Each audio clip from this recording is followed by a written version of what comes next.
बांग्लादेश में तारिक रहमान की ताजपोशी है और इस ताजपोशी में पीएम मोदी को निमंत्रण दिया गया है। इसके मायने क्या हैं? नमस्कार, आप देख रहे हैं न्यूज़ 18 के डिजिटल प्लेटफॉर्म। मैं हूं आपके साथ श्रुति श्रीवास्तव।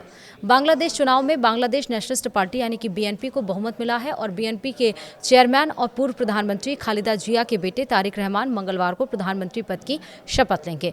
17 साल के निर्वासन के बाद बांग्लादेश लौटने वाले तारिक रहमान देश की कमान संभालेंगे। तारिक रहमान की वापसी से न केवल बांग्लादेश को उम्मीद है बल्कि भारत भी काफी आशावादी है। मंगलवार को तारिक रहमान की ताजपोशी है। भारत के प्रधानमंत्री नरेंद्र मोदी को तारिक रहमान के शपथ ग्रहण समारोह में आमंत्रित किया गया है। भारत के अलावा पाकिस्तान, चीन, मालदीव, सऊदी अरब, तुर्की, यूनाइटेड अरब अमीरात, Brunei, Qatar, Malaysia, Sri Lanka, Nepal और भूटान के राष्ट्राध्यक्षों को शपथ ग्रहण समारोह में बुलाया गया है। हालांकि प्रधानमंत्री नरेंद्र मोदी ने ढाका जाने की उम्मीद कम है क्योंकि 17 फरवरी को मुंबई में फ्रांस के राष्ट्रपति इमैनुअल मैक्रो के साथ उनकी द्विपक्षीय बातचीत होनी है। मामले से जुड़े लोगों के मुताबिक बांग्लादेश के अगले प्रधानमंत्री के शपथ ग्रहण समारोह में नई दिल्ली की तरफ से विदेश मंत्री या उपराष्ट्रपति जा सकते हैं। लेकिन बांग्लादेश चुनाव के बाद बीएनपी को बहुमत मिलने के बाद भारत और बांग्लादेश के रिश्तों में सुधार की आशा बढ़ी है और यह आमंत्रण भारत और बांग्लादेश के बीच सुधरते रिश्ते की ओर बढ़ते कदम का संकेत दे रहा है। बांग्लादेश चुनाव के बाद बीएनपी को बहुमत मिलने के बाद भारत के प्रधानमंत्री नरेंद्र मोदी ने तारिक रहमान को तुरंत बधाई दी।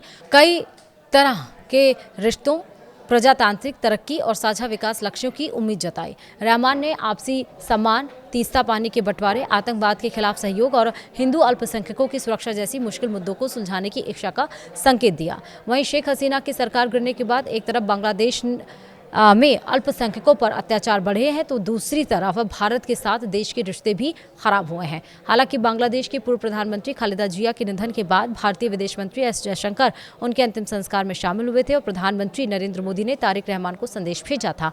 तब से दोनों देशों के रिश्ते सामान्यकरण की ओर बढ़े हैं। पहले की तुलना में बीएनपी की भारत के प्रति सोच बदली है। हाल के दिनों में बीएनपी की ओर से भारतीय विरोधी बयानबाजी कम हुई है। बांग्लादेश लौटने के बाद तारिक रहमान ने भी संकेत दिया था कि उनकी ना तो दिल्ली और ना ही रावलपिंडी बल्कि उनकी प्राथमिकता बांग्लादेश होगी और बीएनपी को बहुमत मिलने के बाद अब जब तारिक रहमान प्रधानमंत्री बनने वाले हैं और पीएम मोदी के साथ साथ पाकिस्तान के प्रधानमंत्री सहित अन्य 13 राष्ट्राध्यक्षों को आमंत्रण दिया गया है तो इससे संकेत मिल रहे हैं कि तारिक रहमान नए सोच के साथ नए बांग्लादेश निर्माण के लिए कदम बढ़ा दिया है।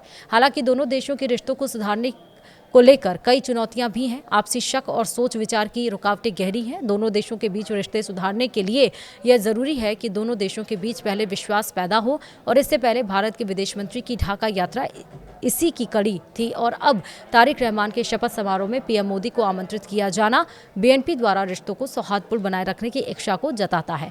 यह दोनों देशों के हित में है कि रिश्तों में सुधार हो। हाल के दिनों में रिश्तों में तनाव के बावजूद दोनों देशों का व्यापार मजबूत बना हुआ है।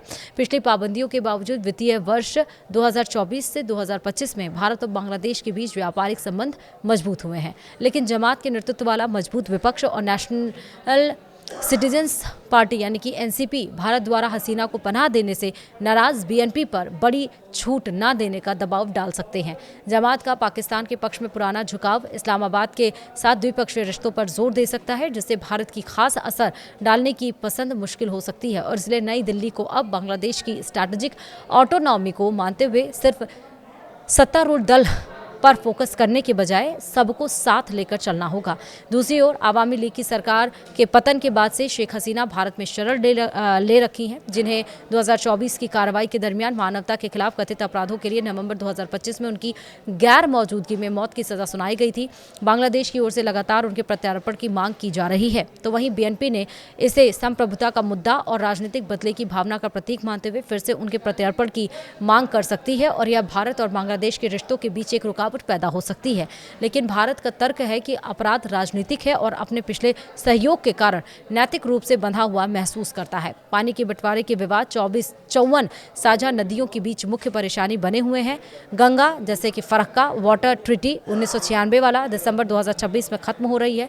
बांग्लादेश का आरोप है कि भारत फरक्का से डेटा ट्रांसपेरेंट नहीं करता और सूखे मौसम में पानी का बहाव कम होता है जिससे खारापन बढ़ता है और सुंदरबन के इकोसिस्टम को नुकसान होता है। भारत क्लाइमेट चेंज, पानी का बहाव कम होने और घरेलू ज़रूरतों का हवाला देते हुए फिर से बातचीत करना चाहता है। डेटा शेयरिंग पर बातचीत शुरू हो गई है, लेकिन अब इस मुद्दे पर दोनों देशों की राजनीतिक इच्छा शक्ति ज़रूर होगी।